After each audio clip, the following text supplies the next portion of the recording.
देह हाच काय आहे, देव आहे. आणि पाशानं ते भोजन ते भक्ती. भक्ती म्हणजे काय नाही, आपल्याला लागेल तसं खाणं हीच काय आहे, भक्ती आहे. आणि मरलं म्हणजे गेलं तीच मुक्ती आहे. मरण ते मुक्ती पाखंड्याची. याला म्हणतात पामर.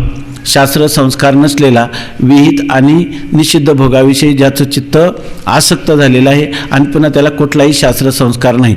त्याचं म्हणणं नाही की या ठिकाणी गर्भाधान संस्कार झाला पाहिजे, जातक संस्कार झाला पाहिजे, श्राद्ध झालं पाहिजे, वर्षश्राद्ध झालं पाहिजे, कोणते अंत्यसंस्कार झाला पाहिजे, कुठले शास्त्राने सांगितलं त्याप्रमाणे झाला पाहिजे.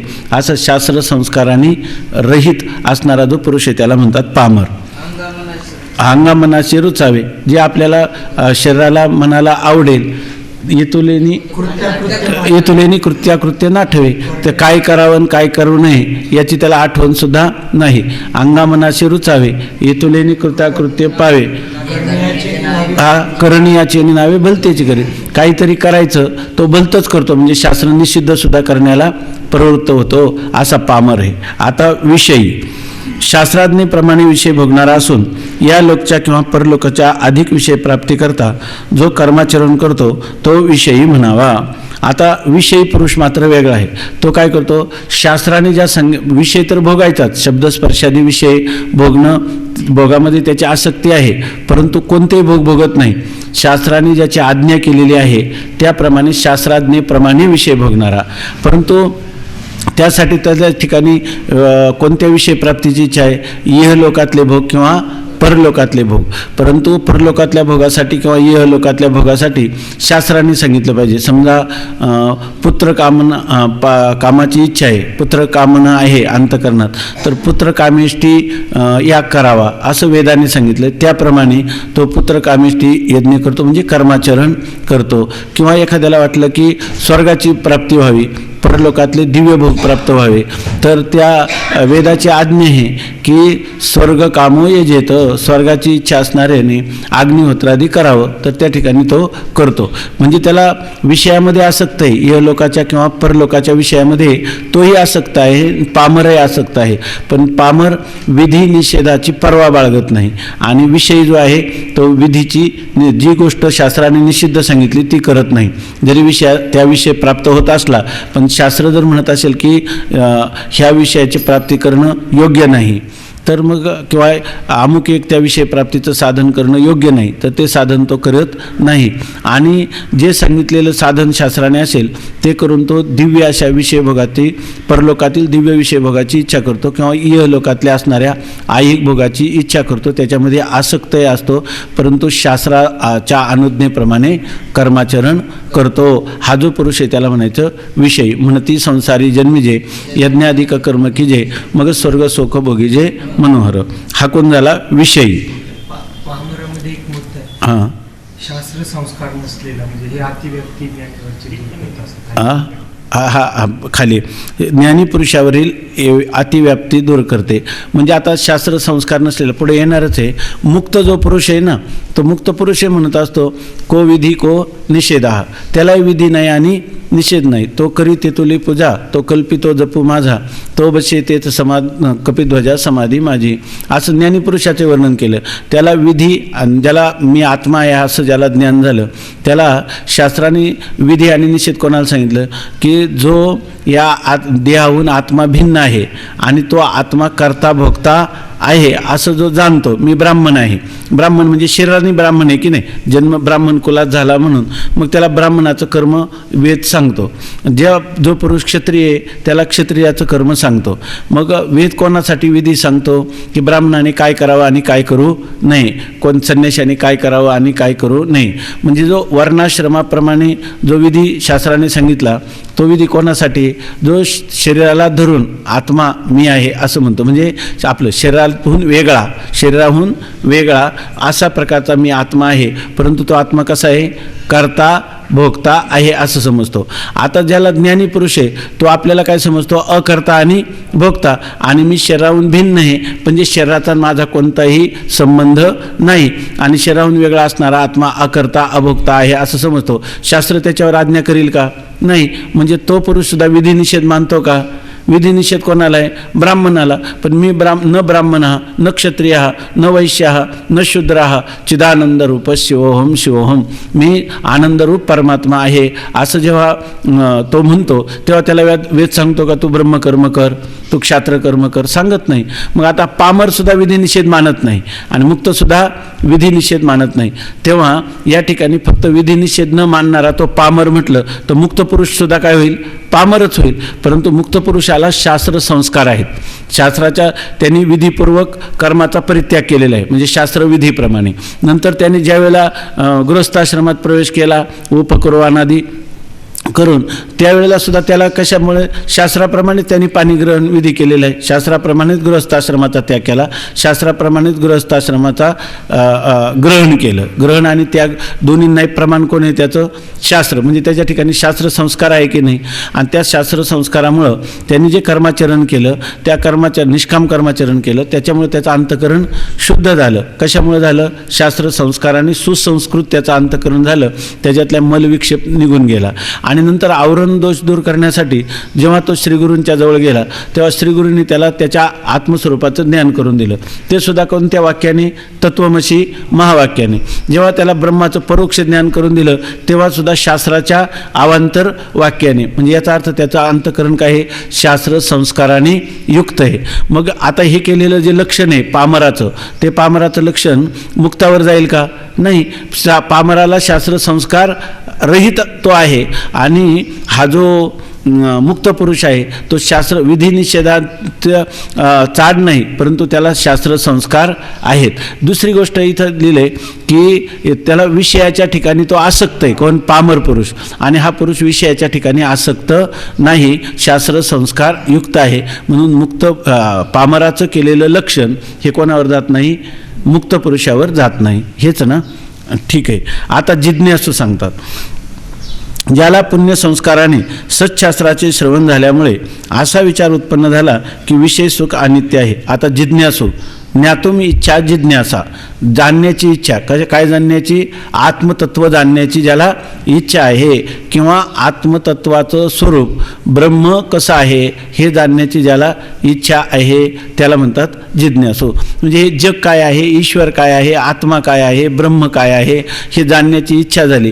किंवा मला सुखदुःख कुठून येतात, मला जन्ममरण का प्राप्त होतात, जन्ममरण कशाने निवृत्त होतील.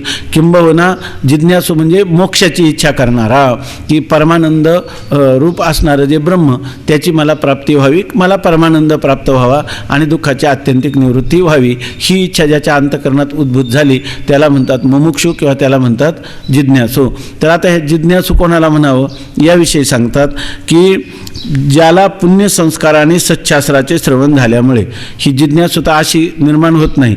अगोदर आपल्याला जन्मजन्मांतरी असेल पुण्य सामग्री, तईचं जीवाग्री नाम येईल श्रीरामाचे किंवा आपल्याला जर खूप संचित असलं अनंत जन्माचं पुण्य तरच संत संगती प्राप्त होते. मग ज्याला इथं काय सांगितलं आहे, याला काही उपाय नाही. आपल्याजवळ जेव्हा खूप पुण्य संचय होईल आणि त्या संचितामधलं पुण्य जे आहे ते आपल्याला ते पुण्याचं फल देण्याला सन्मुख होईल, त्यावेळेला माणसाच्या अंतःकरणात सद्बुद्धी उत्पन्न होते. आणि ते सुद्धा संत संगतीत काय केलं पाहिजे? सत्शास्त्राचं श्रवण केलं पाहिजे. सत्शास्त्राचं म्हणजे वेदांत शास्त्राचं जर संत संगतीमध्ये श्रवण केलं तर त्या पुरुषाला असा विचार उत्पन्न होतो की हे अविनाशी सुख आहे आणि विषय सुख हे कसं आहे? अनित्य. ब्रह्मसुख कसं आहे? नित्य सुख आहे. आणि मी जे विषय सुख भोगतो हे सर्व अनित्य आहे. त्याला सत्संगतीमध्ये आणि शिवाय सत्शास्त्राच्या साह्याने विषय सुख अनित्य आहे असा विचार त्याच्या अंतःकरणात उत्पन्न होतो. विषय प्राप्तीस फार कष्ट करावे लागतात. पुन्हा जे विषयाचं सुख आहे तर ते विषयाचं सुख मिळवण्यासाठी कष्टसुद्धा अधिक आहे. कदाचित अदृष्टाने प्राप्त झाले तर रक्षणाचे कष्ट. बरं, आपण खूप कष्ट केले म्हणजे आपल्याला अपेक्षित असणारं विषय सुख मिळतं असंही नाही. जर आपला अदृष्ट असेल ते विषय भोग मिळण्यासाठी लागणारं पुण्य जर आपल्या ठिकाणी फलीभूत झालं तरच ते मिळतं. नाही तर किती प्रयत्न केला गरीब मनुष्याने श्रीमंत होण्यासाठी तरी श्रीमंती कशाने येईल? जर त्याचा प्रयत्नाचं निमित्त आहे की नाही. परंतु खरं काय आहे की अदृष्ट जेव्हा फलीभूत होईल, त्या फलोन्मुख होईल त्याच वेळेला त्याचं फल मिळतं. म्हणून त्यांनी लिहिलं ना, उद्यमाचे निमिषे भाग्याचे निबडसे, उद्यमाचे निमिषे संपत्ती जात अपयशे घर घे. उद्यमाचे निमिषे म्हणजे उद्योग हे काय, प्रयत्न हे काय निमित्त, पण खरं काय आहे, दैवम चैवात्र पंचमम. ज्या वेळेला भाग्य त्याचं उदयाला येतं, त्या भाग्य उदय झाला म्हणजे अदृष्ट जे फलोन्मुख झालं की त्यावेळेला त्या मनुष्याला इच्छित अशा प्रकारचे विशेष सुख मिळतं. एरवी प्रयत्न करून सुद्धा मिळत नाही. बरं, प्रयत्न करून मिळालंही, अदृष्टाच्या योगाने मिळालं तरी ते अदृष्ट असेल तोपर्यंतच राहतं. अदृष्ट संपलं की ते फल पण निघून जातं. म्हणून म्हणतात अदृष्टाने प्राप्त झाले तर रक्षणाचे कष्ट, अदृष्ट झाली या उदासू पालटे श्रीमंतीचा विलासू. आहे की नाही? अदृष्ट एकदा उदास झालं का श्रीमंतीचा विलास सुद्धा काय होतो, लगेच पालटतो. याच्यामध्ये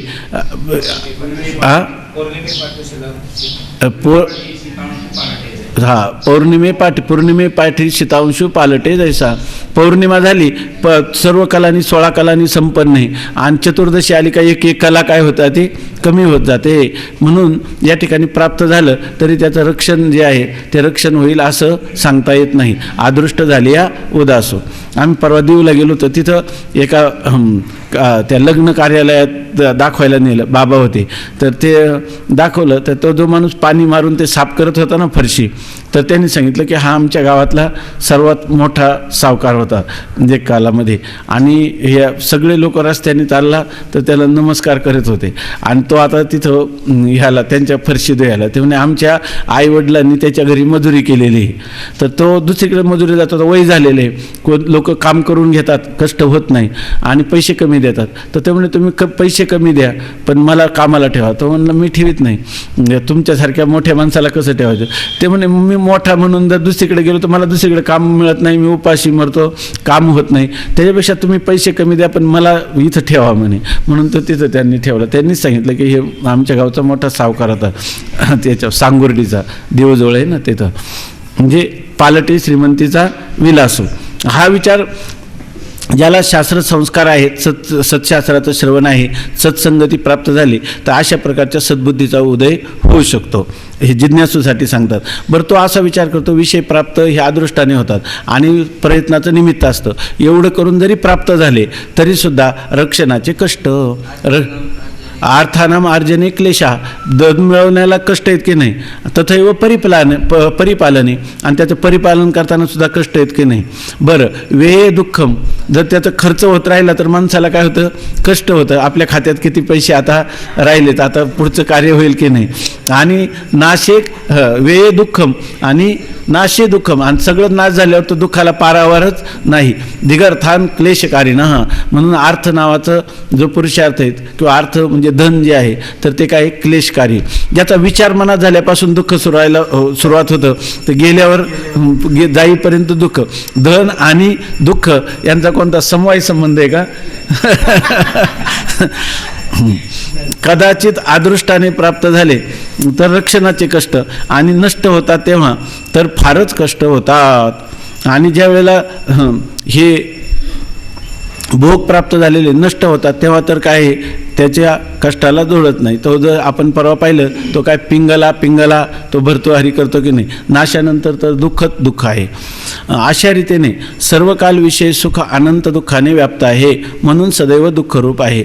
विषय सुख शब्दस्पर्श कोणताही विषय घेतला तर त्याच्यामध्ये सर्व काल, कोणत्या कालात त्याच्यात दुःख नाही असं नाही. तुम्ही म्हणाल की झोपेच्या कालात कुठे त्याच्यात दुःख, झोपेच्या कालामध्ये दुःख नाही तेव्हा विषय पण नाही ना, विषयाची प्रतीती पण नाही ना. पण जेव्हा जागृतीत येतात तेव्हा ज्या अर्थी विषय दुःख देतात त्या अर्थी बीजरूपाने दुःख सुषुप्तीमध्ये पण विषयांच्या ठिकाणी लपलेलं गूढ रूपामध्ये आहेच आहे. अशा रीतीने सर्व काल विषय सुख अनंत दुःखाने व्याप्त आहे, म्हणून सदैव दुःखरूप आहे. आणि सर्व दुःख निवृत्ती लौकिक उपायाने होत नाही. आता काही लोक म्हणतात की त्यांनी लिहिले ना त्रिविध दुःख नाशे आणि लौकिक उपायाने होतात. पण हा विचारवान पुरुष म्हणतो, हा म्हणतो जरी खरा की लौकिक उपायाने सर्व त्रिविध दुःखाची लौकिक उपायाने निवृत्ती होते असं म्हणत असला तरी वास्तवता जर आपण बारकाईने पाहू गेलो तर या ठिकाणी सर्व लौकिक उपायाने दुःखाची आत्यंतिक निवृत्ती होत नाही. कदाचित झाली तरी पुन्हा उत्पत्ती होते, जरी दुःख निवृत्त झाल्यासारखं वाटलं तरी पुन्हा ते निर्माण होतं. यावरून हेच ठरते की दुःखाचे आश्रय जे शरीर ते जोपर्यंत आहे तोपर्यंत दुःख निवृत्ती होणे शक्यच नाही. कारण दुःख कोणाच्या आश्रयाने राहतं? जोपर्यंत शरीर आहे तोपर्यंत शरीराच्या आश्रयाने दुःख राहतं. म्हणजे सर्व दुःखाचं अधिष्ठान कोण आहे? शरीर आहे. आणि शरीर जोपर्यंत आहे तोपर्यंत दुःखाची आत्यंतिक निवृत्ती होणं कधीही शक्य नाही. कारण प्रत्येक शरीर, कालच एक जण म्हटलं की स्वामी महाराज तर सांगायचे, कधी आपण सांगितलं असं, स्वामी महाराज एखादा मनुष्य आजारी असला, कणत विवळत असला की त्याला म्हणायचे की तुम्ही काळजी करू नका, जोपर्यंत जिवंत आहे तोपर्यंत होईल, तुम्हाला नंतर दगडावर आपटल्यावर सुद्धा दुःख होणार नाही. म्हणजे याचा आता शरीर आहे तोपर्यंत तुम्हाला दुःख होणारच आहे. दुःखाचे आश्रय जे शरीर ते जोपर्यंत आहे तोपर्यंत दुःख निवृत्ती होणे शक्यच नाही. कारण प्रत्येक शरीर पुण्यपापाने रचित असून त्यात मनुष्य शरीर तर समान पुण्यपापाचे फल प्रसिद्ध आहे. आता ते म्हणतात शरीर आहे ना, हे शरीर कशाने आलेले आहे? शरीर पाप पुण्य समान समी, तैच पाविजे कर्मभूमी, तेच जैका पडे विषमी, तै स्वर्गगामी अथवा नरकी, किंवा स्वर्गगामी का नरकी, असं सांगितलेलं आहे की शरीर कशाने निर्माण झाले? पाप आणि पुण्याने. पुण्याचं फल काय आहे? सुख, आणि पापाचं फल आहे दुःख. शरीर एकदा प्राप्त झालं की त्या माणसाला सुख आणि दुःख ही दोन्ही प्राप्त होणारच. ना तरी देहाच्या गावा आलिया, जन्ममृत्यूच्या सोहळ्या, ना म्हणून नये धनंजया जिया परी. शरीराला आलं की जन्म आणि मृत्यू या ठिकाणी प्राप्त होणार, तसं सुख आणि दुःख हे त्या शरीरधारी जीवाला प्राप्त होणारच. बरं, त्याच्यात असे मनुष्य शरीर तर आणखी विशेष आहे का पुण्य आणि पापाचं दोन्हींचं मिळून फल आहे. मनुष्य शरीर पाप आणि पुण्य समान झालं तर मिळतं. देव शरीरामध्ये पुण्य अधिक असलं तर देव शरीर मिळतं, पापाचं आधिक्य असलं तर नरक योनी प्राप्त होते, आणि पाप पुण्य समान झालं तर मनुष्य शरीर प्राप्त होतं. याचाच अर्थ अपरिहार्यपणे मनुष्य शरीर प्राप्त झालं की त्याच्या जीवनात सुख दुःख येणारच. आता इथं विषय काय आहे? दुःख हे येणारच, सुखाचा विषय नाही, दुःख हे त्याला प्राप्त होणारच. देव शरीरही तसेच मिश्रित कर्माचे फल आहे. देव शरीरामध्ये सुद्धा मिश्रित कर्म आहे, पाप आणि पुण्य आहेत, केवळ पुण्याचे नाही. देव शरीर म्हटलं म्हणजे ते केवळ पुण्यापासून उत्पन्न झाले असं नाही, कारण त्यांनाही आपल्याहून श्रेष्ठ देवाचे ऐश्वर्य पाहून दुःख होते. इंद्रादिक देवांना दैत्य दानवादिकांचे भय होत असल्याचे शास्त्रात वर्णन आहे.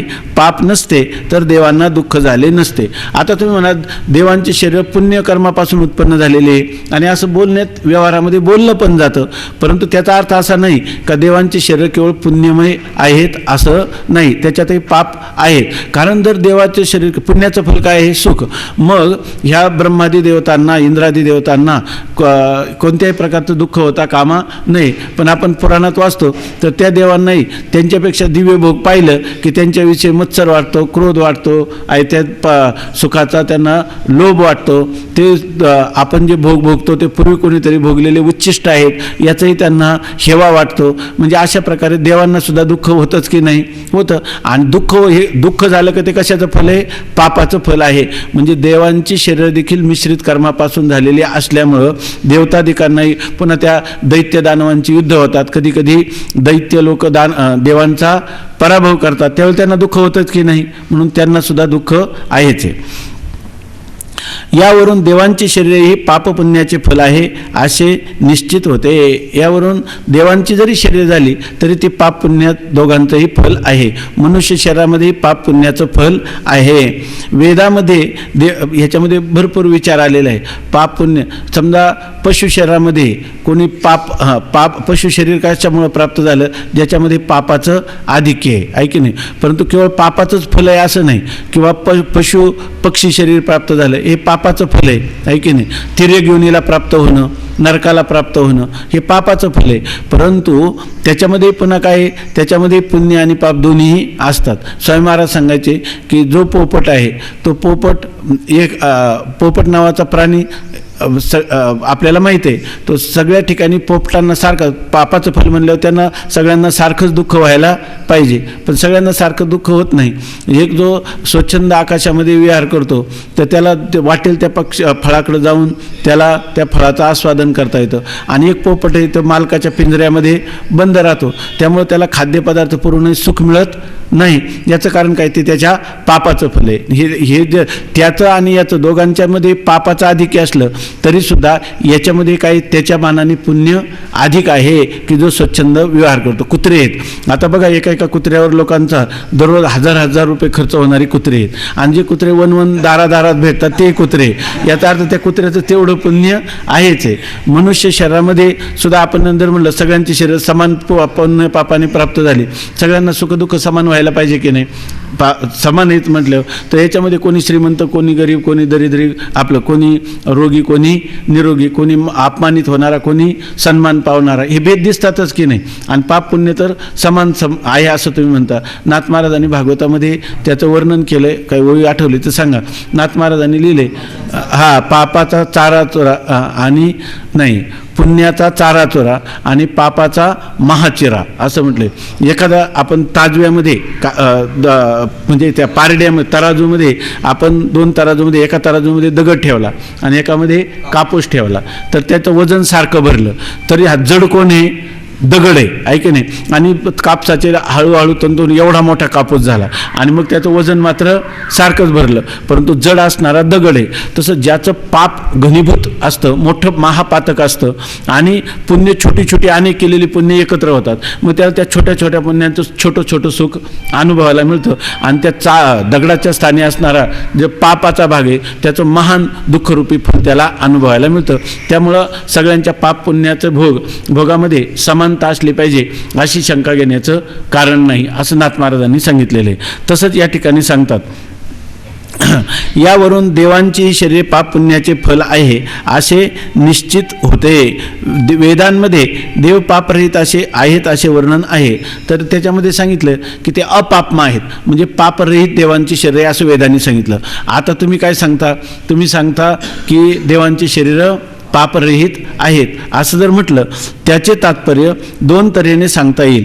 एक, त्यांना कोणत्याच कर्माचा अधिकार नसल्यामुळे त्यांच्या कर्मापासून पातकोत्पत्ती होत नाही म्हणून ते पापरहित आहे. मनुष्य जीवनामध्ये, मनुष्य शरीरामध्ये वेदाने सांगितलं तसाच आचार करावा लागतो. मनुष्य शरीराने त्याच्या वर्णाश्रम धर्मानुरूप आचरण केलं नाही तर त्याला पापोत्पत्ती होते. पण देव शरीरात हा नियम नाही, कारण शास्त्र जी आहे ना, सगळी शास्त्र मनुष्य मात्राला विषय करतात. त्या ठिकाणी कुत्रा, मांजर हे कोणत्या ठिकाणी मलमूत्र विसर्जन करतं, काय खातं, याच्यापासून त्यांना कधी पाप उत्पन्न होत नाही. पाप उत्पन्न कोणाला होतं, मनुष्याला. तसं देव शरीरामध्ये जे प्राप्त झाले त्यांना सुद्धा तिथं जर त्यांच्याकडून काही कर्म घडलं तर त्या कर्मापासून त्यांना पातक उत्पन्न होत नाही, कारण ते कर्माचे अधिकारीच नाहीत. कर्माचा अधिकारी कोण आहे, मानव. पशु पक्षी तिर्यगुणीतले कोणीही अधिकारी नाही. नंतर त्या ठिकाणी देव शरीरसुद्धा कर्माचे अधिकारी नाही, म्हणून त्यांना म्हणतात की त्यांची शरीर पापरहित आहे, म्हणजे त्या शरीराने केलेल्या कर्मापासून पातकोत्पत्ती होत नाही असा त्याचा एक अर्थ. आणि दुसरा, पण इतकी गोष्ट खरी की पूर्वजन्मातील केलेल्या पातकांचे फल त्यांना देव शरीरात भोगावे लागते. आता नवीन पातक उत्पन्न होत नाही, पण पूर्वजन्मी केलेली जी पाप आहे आणि त्या पुण्याच्या आधिक्यामुळं जरी त्यांना देव शरीर प्राप्त झालं तरी त्या पातकाचं फल त्यांना त्या ठिकाणी भोगावं लागतं. म्हणून तर ते दैत्य दानवादिकाकडून पराभूत होतात आणि त्यांना काय होतं, दुःख होतं. दुःख हे पातकाचं फल त्या स्वर्गामध्ये निवास करणाऱ्या देवादिकांना देखील भोगावं लागतं. देव शरीरात देखील पापाचा भोग चुकत नाही. दुसऱ्या रीतीने असे की इंद्रादी देवांची शरीरे अधिक पुण्य व न्यून पाप यांनी रचित आहेत. त्या पुण्याधिकामुळे वेदात देवांची शरीरे पापरहित असे म्हटले आहे. दुसरे एक कारण सांगतात की देवांची शरीराची जी रचना आहे त्याच्यामध्ये काय आहे, पुण्यकर्माचं आधिक्य आहे आणि पापकर्माचं न्यूनता आहे, म्हणजे पापकर्म कमी आहेत आणि पुण्यकर्म अधिक आहेत, म्हणून त्यांना हे देवता शरीरं प्राप्त होतात. परंतु अधिक पुण्यकर्म असल्यामुळं काय म्हणतात, त्यांची शरीरं ही पुण्यकर्माचीच आहे आणि त्यांची शरीरं पापरहित आहेत. कारण पाप काय आहे, नगण्य आहे किंवा कमी आहे, पण नाही असं मात्र नाही. मग तरीसुद्धा मग तुम्ही असं म्हणायला पाहिजे होतं ना, देवांच्या शरीरामध्ये न्यून पाप आहे आणि अधिक पुण्य आहे, परंतु देवाचे शरीर पुण्य रचित आहेत असं तुम्ही का म्हटले, तर त्यासाठी व्यवहारातला दृष्टांत सांगतात, उदाहरण देतात. पापाचा अत्यंत अभाव सांगण्याचा वेदवाक्याचा अभिप्राय नाही.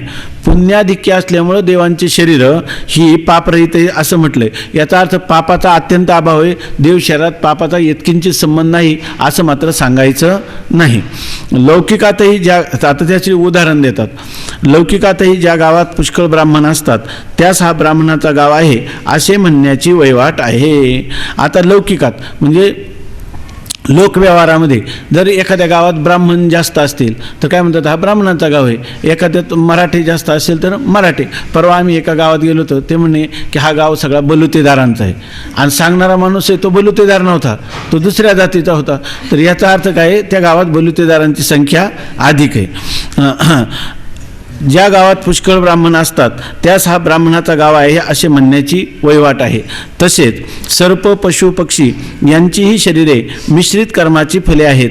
आता सर्प असो, पशु असो, पक्षी त्यांची शरीरसुद्धा मिश्रित कर्माची म्हणजे पाप आणि पुण्य ह्या दोघांनी रचित अशा प्रकारचे आहे. कारण त्यात जे दुःख होते ते पापाचे फल, आणि उत्तम अन्नपानापासून आणि मैथुनापासून जे सुख होते ते पुण्यफल आहे. आता एखाद्याला बैलाचा जन्म झाला, त्याला नांगराला जोडतात, मग त्यावेळेला त्या बैलाला काय बरं वाटतं का? कितीतरी त्याला दुःख होतं. पण त्यावेळेला त्याला हिरवा चारा घालतात किंवा त्याला मैथुनादी जे सुख प्राप्त होतं. सामान्य मेतत पशुभिर नरानम आहार निद्रा भय मैथुनंच सामान्य मेतत पशुभिर नरानम. तर आहार, निद्रा आणि मैथुन या 3 गोष्टीमध्ये त्याला सुख होतं की नाही, म्हणजे ते पुण्याचं फल आहे. आणि भय जेव्हा निर्माण होतं त्याला आसुडाचे फटके बसतात, त्यावेळेला दुःख पण निर्माण होतं की नाही. मग पशुच्या जीवनामध्ये पाप आणि पुण्य आहेच आहे. त्याच्यामध्ये जे सुख होतं ते पुण्यकर्माचं फल आहे, दुःख होतं ते पापकर्माचं फल आहे. त्यात उत्तम मनुष्याची देवाप्रमाणे व नीच मनुष्याची पशुपक्षाप्रमाणे त्यांच्या भोगावरून कल्पना होते. आता जर एखादा मनुष्य, त्याला म्हणतात की हा उत्तम मनुष्य, भाग्यवान मनुष्य, हा देव माणूस आहे. मग देवांना जसं त्या ठिकाणी भोग मिळतात, विपुल भोगाचं प्राधान्य असतं, त्याप्रमाणे याला जर भोग मिळत असेल तर त्याला काय म्हणतात, हा देव आहे. ऐका, देवासारखे याला भोग आहे. आणि एखाद्याला जर वनवन भटकावं लागत असेल अन्न पाण्यादिकासाठी तर त्याला काय म्हणतात, हा मनुष्याचं जीवन काय पशुतुल्य आहे. नीच मनुष्याची पशुपक्ष्यांप्रमाणे त्याच्या भोगावरून कल्पना होते. हे फलबलकल्पे, त्याला भोग कसे होतात यावरून त्याचं श्रेष्ठत्व किंवा कनिष्ठत्व ठरवलं जातं. या प्रकारे सर्व शरीरे पुण्यपापाने तयार झालेली आहेत, आणि सगळी शरीर, कोणतंही शरीर घेतलं की ते पुण्यपापानेच तयार झालेलं असणार, आणि पापाचे फल दुःख आहे, आणि पापाचं फल काय आहे, दुःख आहे. म्हणून जोपर्यंत शरीर आहे तोपर्यंत दुःखाची अत्यंत निवृत्ती होणे शक्य नाही. मग खरं सांगा बरं, जोपर्यंत शरीर आहे आणि दुःखाची आत्यंतिक निवृत्ती झाली असं कधी होणं शक्य नाही. जोपर्यंत शरीर तोपर्यंत दुःख हे असणारच. कदाचित हल्लीचे शरीर नष्ट झाले तरी प्रारब्धातील पुण्यपापाने पुन्हा दुसरे शरीर प्राप्त होईल. आता तुम्ही म्हणणार दुःखाची निवृत्ती होणार नाही, पण शरीराची निवृत्ती झाल्यावर तर दुःखाची निवृत्ती होईल की नाही. आताच आपण म्हणलं जोपर्यंत शरीर आहे तोपर्यंत दुःख निवृत्ती होणार नाही. आणि मग काय म्हटलं की तुला एकदा तू मरण पावला, बरोबर ना, म्हणजे शरीर हे नष्ट झालं की मग तुला काय कशाने दुःख होणार नाही. पण खरी स्थिती ही सुद्धा नाही, कारण आपल्या भारतीय वैदिक संस्कृतीमध्ये पुनर्जन्म मानलेलं आहे, आणि त्या ठिकाणी केवळ शरीर हेच जीवाचं स्वरूप नाही, त्या शरीर एवढाच त्याचं स्वरूप नाही, त्याच्याहूनही काही त्याच्यामध्ये घटक आहेत. ते घटक कोणते? जसं शरीर आहे त्या शरीरात राहणारा अंतःकरण आहे, त्या अंतःकरणाचं अधिष्ठान चैतन्य आहे, त्याचं त्याच्यामध्ये पडलेलं प्रतिबिंब आहे, आणि या सगळ्यांना मिळून काय म्हणतात, जीव असं म्हणतात. तेव्हा शरीर जरी पडलं तरी त्या शरीरामध्ये असणारा जो सूक्ष्म भाग आहे, पंचज्ञानेंद्रिय, पंचकर्मेंद्रिय, पंचप्राण आणि मनबुद्धी, एवढा अंश या शरीराला सोडून जातो, आणि त्याच्यामध्ये हे आता केलेल्या कर्माचे सगळे संस्कार पाप पुण्याचे राहतात, आणि त्याला पुढचा जन्म प्राप्त होतो. म्हणजे जसा पावसाळ्यामध्ये एक लुता नावाचा कीटक असतो, तो काय करतो की त्या हिरव्या गवतावर चालत असताना पुढचे 2 पाय पुढं ठेवतो आणि त्यावेळेला मागचे 2 पाय उचलतो. तसं हे शरीर सोडताना जीवात्मा हे शरीर सोडतो आणि दुसऱ्या नवीन देहाचा स्वीकार करतो. वासांशी जीर्णानी यथा विहाय नवानी गृह्णाती नरोपराणी तथा शरीरानी विहाय जीर्णा निन्यानी संयाती नवानी देही, अशी स्थिती आहे. म्हणून सर्व शरीर काय कदाचित हल्लीचे शरीर नष्ट झाले, म्हणजे हे शरीर जरी नष्ट झालं तरी प्रारब्धात त्यांनी केलेली जी पुण्यपाप आहे, म्हणजे पूर्वी केलेली जी पुण्यपाप आहे आणि जेव्हा ते केलेली संचितामध्ये असणारी फलभोगाला सन्मुख होतील, म्हणजे प्रारब्ध कर्म ज्यावेळेला फल द्यायला सन्मुख होईल तेव्हा दुसरे शरीर प्राप्त होईल. या शरीरात गेलं पडलं तरी त्याने केलेले जे पुण्यपाप आहे त्याचं फल भोगण्यासाठी त्याला दुसरं शरीर प्राप्त होईल. ते शरीर पडलं तरी त्या शरीरामध्ये केलेली जी पुण्यपाप आहे त्याचं फल भोग होण्यासाठी पुन्हा दुसरं शरीर प्राप्त होईल. पुनरपि जननम पुनरपि मरणम पुनरपि जननी जठरे शयनम यह संसारे. अशा प्रकारचं त्याला जन्ममरण परंपरा दुःख परंपरा प्राप्त होईल. कारण शरीर पाप पुण्याचे म्हणजे धर्माधर्माचे फल आहे. शरीर कशामुळे प्राप्त झाले? पाप पुण्यामुळं. पाप पुण्य कशामुळे प्राप्त झाले? किंवा अधर्माचरण केल्यामुळं. त्या धर्माधर्माची अत्यंत निवृत्ती झाल्याशिवाय शरीराची अत्यंत निवृत्ती होणे शक्य नाही. पाप पुण्यामुळे शरीर निर्माण होतं, म्हणजे पाप पुण्य किंवा धर्माधर्म यांची निवृत्ती जोपर्यंत होत नाही तोपर्यंत शरीर प्राप्त हे होणारच. आणि शरीर प्राप्त आहे तोपर्यंत दुःख अपरिहार्यपणे त्याला प्राप्त होणार. याचा अर्थ शरीराला कारण असणारे जी पाप पुण्य किंवा धर्माधर्म त्यांची निवृत्ती जोपर्यंत होत नाही तोपर्यंत माणसाच्या दुःखाची निवृत्ती होणार नाही. हा त्या मुमुक्षुता स्वतःच्या मनाशी शास्त्राच्या साह्याने संत संगती चाललेला विचार आहे. तो असं म्हणतो खरं, कारण हे नुसतं शरीर पडल्यावर माझं सर्व दुःख संपलं असं कधी होणार नाही. हे शरीर पडलं तरी ह्या शरीरात केलेल्या पाप पुण्याचं फल म्हणून दुसरं शरीर प्राप्त होणारच आहे की नाही.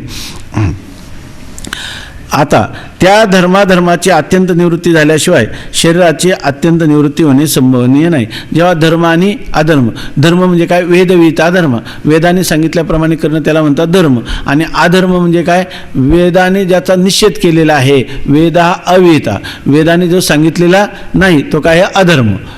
वेदाने ज्याचा निषेध केला त्याला म्हणतात अधर्म. मग जोपर्यंत धर्माधर्माचं आचरण आहे तोपर्यंत पाप पुण्य निर्माण होणार, तोपर्यंत शरीर प्राप्ती होणार, तोपर्यंत सुखदुःख अगतिकपणे मनुष्याला भोगावीच लागणार. त्या धर्माधर्माचे कारण रागद्वेष आहेत. आता तो म्हणतो ते धर्म आणि अधर्म तरी का उत्पन्न होतात? त्याचं कारण आहे रागद्वेष. म्हणजे आपल्याला अनुकूल एखादा विषय वाटला की याच्यापासून काय होईल? आपल्याला सुख होईल अशी आपली एकदा कल्पना झाली. राग म्हणजे प्रीती त्या विषयावर, की आपण काय करतो त्या ठिकाणी धर्म काय सांगतो आणि अधर्म काय सांगतो याचा विचार न करता आपण त्या विषयाकडं प्रवृत्त होतो. अर्थात जर आपण ते विषयाविषयीचा राग असल्यामुळेच प्रवृत्त होतो की नाही, किंवा एखादा पदार्थ आपल्याला प्रतिकूल आहे म्हणून आपण त्याच्याविषयी द्वेष करतो किंवा त्याच्या त्यागाची इच्छा करतो. मग हे रागद्वेष जोपर्यंत आहे तोपर्यंत अंतःकरण, द्वेष असला तरी अधर्म घडू शकेल की नाही, आणि राग असला तरी अधर्म घडू शकेल.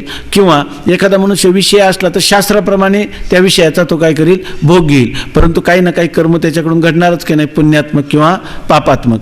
म्हणून म्हणतात की पापात्मक आणि पुण्यात अधर्म आणि धर्म हे जोपर्यंत आहे तोपर्यंत शरीराचा काही नाश होणार नाही, म्हणजे शरीर प्राप्त होणार. परंतु हे धर्म आणि अधर्म कशामुळे निर्माण होतात? तर आपले विषय भोगावरची असणारी प्रीती किंवा द्वेष याच्यामुळे रागद्वेष निर्माण होतात. संस्कृतात प्रीतीला राग म्हणतात. राग शब्दाचा अर्थ क्रोध असा नाही, हा पारिभाषिक शब्द आहे. राग शब्दाचा अर्थ विषयाविषयीचा असणारं प्रेम किंवा आसक्ती, त्याला राग म्हणतात. प्रीतीला राग म्हणतात. त्या रागद्वेषाच्या नाशा वाचून धर्माधर्माचा नाश होणार नाही. जर आपण रागद्वेष अंतःकरणात जोपर्यंत आपल्या आहेत तोपर्यंत आपल्याकडून धर्म किंवा अधर्माचं आचरण घडणारच की नाही. मग रागद्वेषाचा जोपर्यंत नाश होत नाही तोपर्यंत धर्माधर्माचा नाश होणार नाही. जोपर्यंत धर्माधर्माचा नाश होणार नाही तोपर्यंत पाप पुण्याचा नाश होणार नाही. जोपर्यंत पाप पुण्याचा नाश होणार नाही तोपर्यंत शरीराचा नाश होणार नाही, म्हणजे शरीर आपल्याला मिळतच राहणार. रागद्वेष अनुकूल प्रतिकूल ज्ञानामुळे होतात. आता हे रागद्वेष तरी का होतात आपल्याला? ह्या पदार्थाविषयी राग आहे, एका पदार्थाविषयी द्वेष आहे. का म्हणून होतात? तर आपल्याला वाटतं की राग कोणत्याविषयी? हा पदार्थ आताच सांगितला अनुकूल आहे असं वाटतं. अनुकूल आहे म्हणजे हा पदार्थ मला प्राप्त झालं तर माझ्या सुखाला कारण होईल असं वाटलं, अनुकूल ज्ञान झालं की त्या विषयाच्या विषयी आपण ग्रहण करण्याला प्रवृत्त होतो, आहे की नाही. तो आपल्याला अनुकूल आहे. आपल्याला जर एखादा विषय प्रतिकूल ज्ञान झालं, हा विषय नको असं वाटलं, तर आपण काय करतो? त्याच्या त्यागाला प्रवृत्त होतो. म्हणजे जोपर्यंत आपल्या अंतःकरणामध्ये अनुकूल आणि प्रतिकूल ज्ञान आहेत तर अनुकूल ज्ञानाने राग आणि प्रतिकूल ज्ञानाने द्वेष, आणि मग त्या राग आणि द्वेषाच्या पोटी धर्म आणि अधर्म, धर्माधर्माच्या पोटी पाप आणि आणि पुण्य, पाप पुण्याच्या पोटी शरीर प्राप्ती हे सगळं होतच राहणार. म्हणून म्हणतात रागद्वेष अनुकूल प्रतिकूल ज्ञानामुळे होतात. ज्या पदार्थाविषयी हा आपणास सुखाशित्व आहे असे वाटते त्याच्या ठिकाणी अनुकूल ज्ञान होते. हा पदार्थ आपल्याला सुखाला हेतू होईल असं वाटलं की त्याच्याविषयी अनुकूल ज्ञान होतं, आणि ज्या पदार्थापासून दुःख होईल असे वाटते त्याच्या ठिकाणी प्रतिकूल ज्ञान होते. आपल्याला वाटलं का हा पदार्थ आपल्या दुःखाला कारण होईल का तो प्रतिकूल आहे, दुरूनच त्याचा त्याग करावा, अशा प्रकारचा द्वेष आपल्या अंतःकरणात उत्पन्न होतो. त्या अनुकूल प्रतिकूल ज्ञानाच्या नाशा वाचून रागद्वेषाचा नाश होणार नाही. जोपर्यंत आपल्या अंतःकरणात हा पदार्थ अनुकूल आहे, हा पदार्थ प्रतिकूल आहे असं वाटतं, तोपर्यंत आपल्या अंतःकरणात रागद्वेष हे निर्माण होणारच. मग रागद्वेष जर जायचं असेल तर काय झालं पाहिजे? अनुकूल प्रतिकूल ज्ञानाचा नाश झाला पाहिजे. त्या अनुकूल प्रतिकूल ज्ञानास भेद ज्ञान कारण आहे. आता अनुकूल प्रतिकूल ज्ञान कशामुळे होतं तर या ठिकाणी अनुकूल प्रतिकूल ज्ञानाला कारण काय आहे? भेद ज्ञान आहे. भेद ज्ञान म्हणजे काय आहे की आपलं जे स्वतःचं स्वरूप आहे त्या स्वरूपाहून जे दुसरे पदार्थ असतात त्याच्याच विषयी अनुकूल किंवा प्रतिकूल. जर मी माझ्या स्वतःला अनुकूल आहे का प्रतिकूल आहे? अनुकूलही नाही आणि प्रतिकूलही नाही. माझ्याहून पदार्थ भिन्न आहे असं जर आपली भावना किंवा धारणा असेल तरच आपल्याला काय होतात? अनुकूल आणि प्रतिकूल ज्ञान होतात. याचं कारण अनुकूल प्रतिकूल ज्ञानाला कारण कोण आहे? भेद आहे. मी एक आणि माझ्याहून अन्य विषय दुसरा, अशा प्रकारचं भेदाचं ज्ञान. मी आणि अहम आणि अन्य, मी आणि अन्य असं जर भेदाचं ज्ञान असेल तरच मनुष्याला अनुकूल किंवा प्रतिकूल ज्ञान होतात. मग जोपर्यंत अनुकूल प्रतिकूल ज्ञान होतात तोपर्यंत काय आहे? अनुकूल प्रतिकूल ज्ञानाला कारण आपलं जोपर्यंत भेद ज्ञान आहे तोपर्यंत अनुकूल प्रतिकूल ज्ञान हे होणारच. मग जर आपल्याला अनुकूल प्रतिकूल ज्ञानाचा नाश करायचा असेल तर नाश कशाचा झाला पाहिजे? भेद ज्ञानाचा. भेद म्हणजे मी एक आणि माझ्याहून पदार्थ अन्य, माझ्या स्वरूपाहून अन्य पदार्थ वाटला की मग भेद ज्ञान आहे. आणि मग त्या भेद ज्ञानामध्ये जो अन्य पदार्थ आहे तो अनुकूल वाटला तर राग होणार, प्रतिकूल वाटला तर द्वेष होणार. म्हणजे याचा अर्थ अनुकूल प्रतिकूल ज्ञान कुठपर्यंत उत्पन्न होणार? कुठपर्यंत? भेद ज्ञान आहे तोपर्यंत. मग आता भेद ज्ञानाचा नाश झाल्याशिवाय अनुकूल प्रतिकूल ज्ञानाची निवृत्ती होईल का? नाही होणार. निवृत्ती होणार नाही, पण झोप मात्र येऊ शकते. त्या अनुकूल प्रतिकूल ज्ञानास भेद ज्ञान कारण आहे. आपल्या स्वरूपाहून भिन्न पदार्थाच्या ठिकाणीच अनुकूल प्रतिकूल ज्ञान होते. आपल्या स्वरूपाहून जर भिन्न पदार्थ असला तर तो आपल्याला अनुकूल आहे किंवा प्रतिकूल आहे असं ज्ञान होतं. आपल्या स्वरूपाविषयी आपल्याला कधी प्रतिकूल वाटतं का? आणि आपण आपल्याला अनुकूल आहे असं तरी वाटतं का? आपणच आहोत, ऐक नाही, अनुकूलही नाही आणि प्रतिकूलही नाही. पण अन्य पदार्थ असला आणि आपलं स्वरूप वेगळं असलं का मग मात्र हा पदार्थ मला अनुकूल आहे किंवा प्रतिकूल आहे. आणि असं एकदा वाटलं, अनुकूल प्रतिकूल वाटलं की मग काय होईल? रागद्वेष होणार. म्हणजे भेद ज्ञान झालं की अनुकूल प्रतिकूल ज्ञान होणार. अनुकूल प्रतिकूल ज्ञान झालं की काय होणार? रागद्वेष निर्माण होणार. बरोबर ना? आणि रागद्वेष निर्माण झालं की धर्माधर्म उत्पन्न होणार किंवा पाप पुण्य उत्पन्न होणार. पाप पुण्य उत्पन्न झालं की शरीर तुम्हाला प्राप्त होणारच. आभा जर ज्याला मीच सगळं आहे असं वाटलं, अन्य पदार्थच नाही, तर त्याला भेद ज्ञान आहे का? आता आपणच विश्व झाला तरी भेदभाव सहजची गेला. म्हणून द्वेषू ठेला जया पुरुषा. त्याला द्वेष राहील का कोणाचा? नाही. त्याला द्वेष का नाही? ज्याचा द्वेष करायचा तोच कोण आहे? मीच आहे. ऐके नाही, दाताने जीभ चावली तर जीभ दाताने चावली, कोणी बत्तीशी ताडली. कारण काय? आपलेच दातन आपलेच ओठ, सगळं असा हे सर्व माझेच आहेत असं वाटलं तर त्याच्या विषयी तुका म्हणे एका देहाचे अवयव सुखदुःख जीव भोग पावे. आत्मस्वरूपाच्या ठिकाणी अनुकूल प्रतिकूल ज्ञान होत नाही. आपल्या आत्म्याविषयी अनुकूल प्रतिकूल ज्ञान आहे का? नाही. आत्मभिन्न पदार्थाच्या ठिकाणी अनुकूल प्रतिकूल ज्ञान होतं. सुखाचे साधनास अनुकूल व दुःखाचे साधनास प्रतिकूल. आता अनुकूल आणि प्रतिकूल म्हणजे काय? जे आपल्याला वाटतं दुःखाचं साधन आहे त्याला म्हणायचं प्रतिकूल, आणि जे सुखाचं साधन आहे त्याला म्हणायचं अनुकूल. म्हणजे सुखाचं जे साधन आहे ही अमुक गोष्ट हे मला सुखाला कारण होईल त्याला काय म्हणायचं? अनुकूल ज्ञान. आणि ही गोष्ट माझ्या दुःखाला कारण होईल असं वाटलं, हे माझ्या दुःखाचं साधन आहे असं वाटलं की त्याला म्हणायचं प्रतिकूल ज्ञान. आपले स्वरूप म्हणजे आत्मा सुखरूप आहे, सुखाचे किंवा दुःखाचे साधन नाही. आपला तुम्ही म्हणाल मग आत्मा कसा आहे? तो दुःखाचं किंवा सुखाचं साधन नाही. जे दुःखाचं किंवा सुखाचं साधन असतं त्याला काय म्हणतात? अनुकूल किंवा प्रतिकूल. परंतु आपला आत्मा कसा आहे? सुखाचं साधन आहे का? तो सुख स्वरूप आहे, सुख स्वरूप आहे, तो सुखाचं साधन नाही किंवा तो दुःखाचं साधन सुद्धा नाही. आत्मा सुखरूप आहे, सुखाचे किंवा दुःखाचे साधन नाही. मग जर जो सुखाचं किंवा दुःखाचं साधन नाही त्याच्याविषयी अनुकूल प्रतिकूल ज्ञान होईल का? नाही. म्हणून आत्म्याविषयी अनुकूल प्रतिकूल ज्ञान होत नाही. आपल्याहून भिन्न पदार्थाच्या ठिकाणीच अनुकूल प्रतिकूल ज्ञान होते. जर आपल्याला अनुकूल प्रतिकूल ज्ञान झालं तर अर्थात तो पदार्थ आपल्याहून काय आहे? भिन्न आहे. आपल्याहून भिन्न असल्याशिवाय पदार्थाच्या ठिकाणी अनुकूल प्रतिकूल ज्ञान होतच नाही. हां हां हां भोगावया न साहे क्षणही विलंबू. जर तुम्हाला भेदज्ञान असलं तर काय होईल? ज्ञात्याला ते काय जर अनुकूल वाटलं तर ते भोगण्यासाठी क्षणभर सुद्धा विलंब त्याला सहन होत नाही. तुका म्हणे काय पतंग जसा दिव्यावर पतंगा दीपी आलिंगन तेची तयाशी अचूक मरण तेवी विषयाचरण आत्मघाता. दुसरी एक ओवी अभंग आहे. तुकाराम महाराज म्हणतो का पतंगाने त्याच्यावर उडी घालतो आणि आपल्या प्राणाला मुकतो. हा तुका म्हणे व्हावे तयापरी देहातेच पतंग हा नीट दीपास होई. हेच पतंग नाही त्याचा अर्थ कशासाठी? त्याचा अर्थ वेगळ्या कारणासाठी. पण पतंग हा काय होतो? त्याला क्षणभर सुद्धा विलंब सहन होत नाही. रूपाचं आकर्षणाने तो तत्काल त्याच्यावर झेप घालतो. मग पतंग दुसरं पण आहे अभंग. पतंग हा दिव्यावर जसा उडी घालतो असा पण आहे. हां ना तरी आवचटे जे विरुद्ध होऊनी भेटे युगांत वाटे सांडाव्या. जर एखादी गोष्ट आपल्या स्वरूपाहून भिन्न जर असली आणि ती जर आपल्याला प्रतिकूल वाटली तर युगांत वाटे सांडाव्या. त्याला त्याग करताना माणसाला वाटतं की प्रलयकाल ओढवला इतकं सुद्धा सहन होत नाही. थोडक्यात काय भेदज्ञान झालं तरच मनुष्याला अनुकूल प्रतिकूल ज्ञान होतं. आणि जर भेदज्ञान नसलं तर त्याच्या ठिकाणी त्याला अनुकूल प्रतिकूल ज्ञान होत नाही. म्हणजे अनुकूल प्रतिकूल ज्ञानाचा नाश व्हायचा असेल तर कशाचा नाश झाला पाहिजे? भेदज्ञानाचा नाश झाला पाहिजे. आता त्या भेदज्ञानाचा नाश कशाने होईल? त्या भेदज्ञानास आत्मस्वरूपाचे अज्ञान कारण आहे. जर आपल्याला आत्मा हा सुखरूप आहे, तो सुखाचं आणि दुःखाचं साधन नाही असं जर आपल्याला यथार्थ कळलं तर त्या ठिकाणी आपल्याला अनुकूल प्रतिकूल भेदज्ञान होईल का? नाही. आत्मा अभेद स्वरूप सुखस्वरूप आहे. त्यामुळे आपल्याला भेद नावाचा पदार्थ आत्मस्वरूपाच्या ठिकाणी नाही. मग अनुकूल प्रतिकूल ज्ञान सुद्धा नाही. रागद्वेष सुद्धा नाही. मग काय नाही? धर्माधर्म नाही. मग पाप पुण्य नाही. शरीर नाही. सुखदुःख नाही. पण कधी कळले ज्याला आत्मा मी ऐसे हे ज्वर बाधती कैसे आत्मानं चेद विजानियात अयम अस्मिती पुरुषा किमिच्छन कश्य कामाय शरीरम अनुसंज्वरेत असं सांगतात. भेदज्ञानाच्या वाचून अनुकूल प्रतिकूल ज्ञानाचा नाश होत नाही. त्या भेदज्ञानास आत्मस्वरूपाचे अज्ञान कारण आहे. मग आता माणसाला सगळं आपल्याहून भिन्न का वाटतं पदार्थ?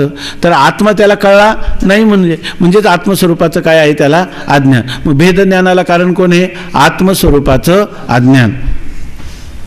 एवढा जरी तक्ता आपल्याला चांगला कळला आणि आपल्या जीवनभर जरी आपण याचा विचार करत राहिलो तर एवढा भाग आपल्याला जीवनात भरपूर काही आपल्या आध्यात्मिक उन्नती करू शकतो. पण हे सगळं आपल्या डोळ्यापुढं नाचलं पाहिजे का सर्व दुःखाचं अधिष्ठान कोण आहे? शरीर. ते शरीर का प्राप्त होतं? पापपुण्यामुळं.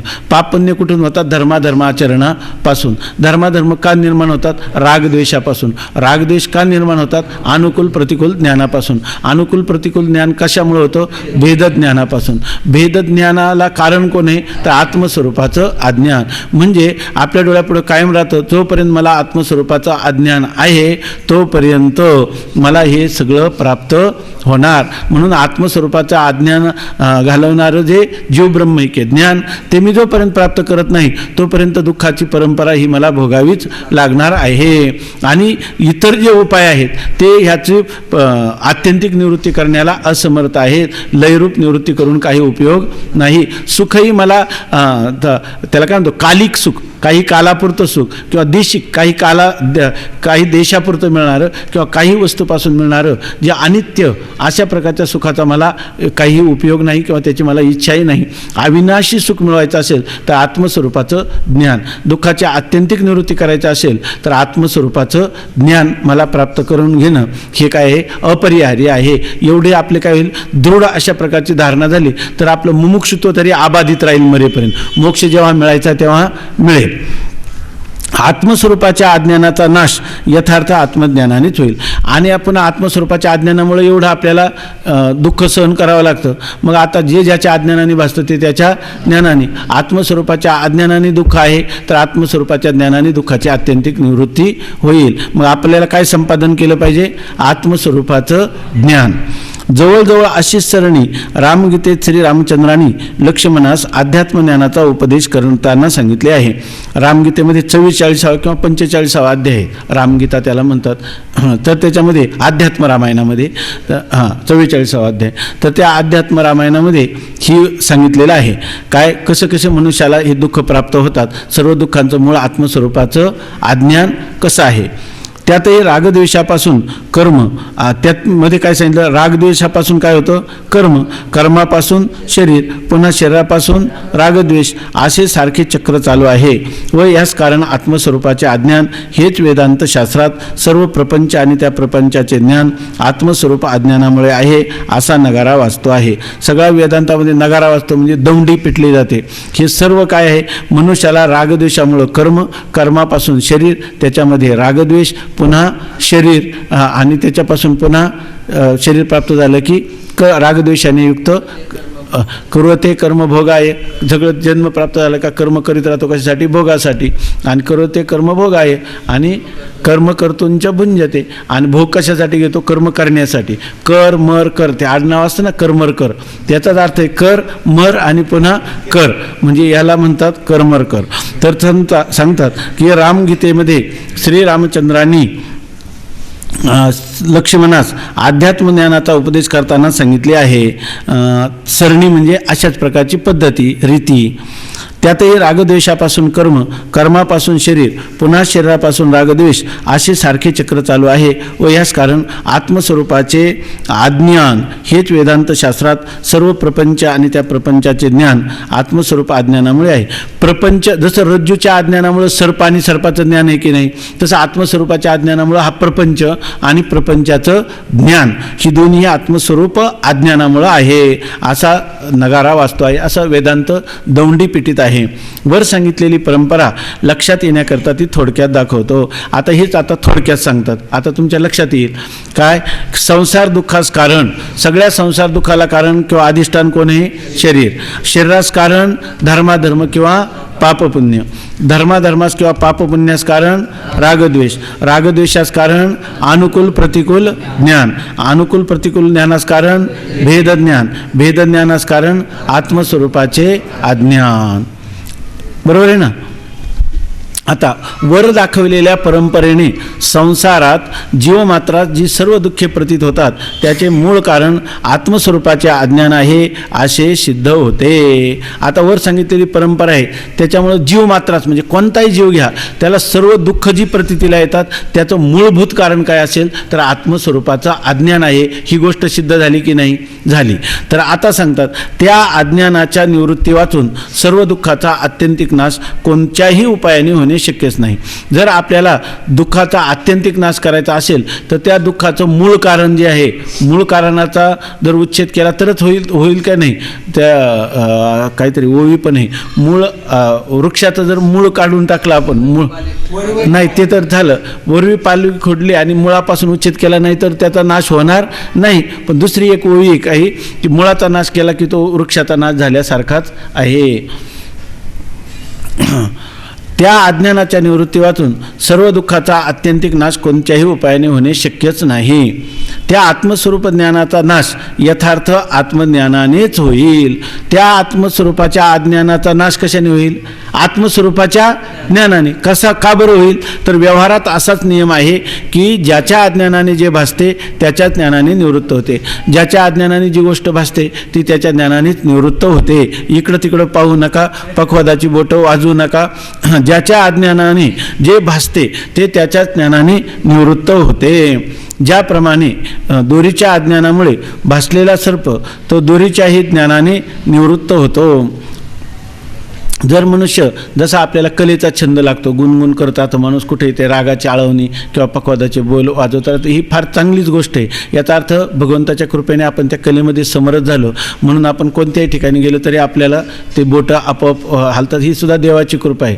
पण त्याच्यापेक्षा मोठं फल जर वेदांतामध्ये आपल्याला तितका छंद लागला रात्रंदिवस तर त्याचं महान फल आहे. कोणतं?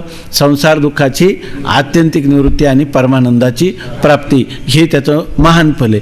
तेव्हा उलट कलाकाराला वेदांत येणं म्हणजे सोन्याला सुगंध, चंदनाला फळं, अशा प्रकारचं आपण हे करत असतानाच आपली धारणा अशी झाली पाहिजे. माऊलीकडे तशी प्रार्थना केली पाहिजे. पुंडलिक वरदा हरिविठ्ठल श्री ज्ञानदेव तुकाराम ज्ञानेश्वर महाराज की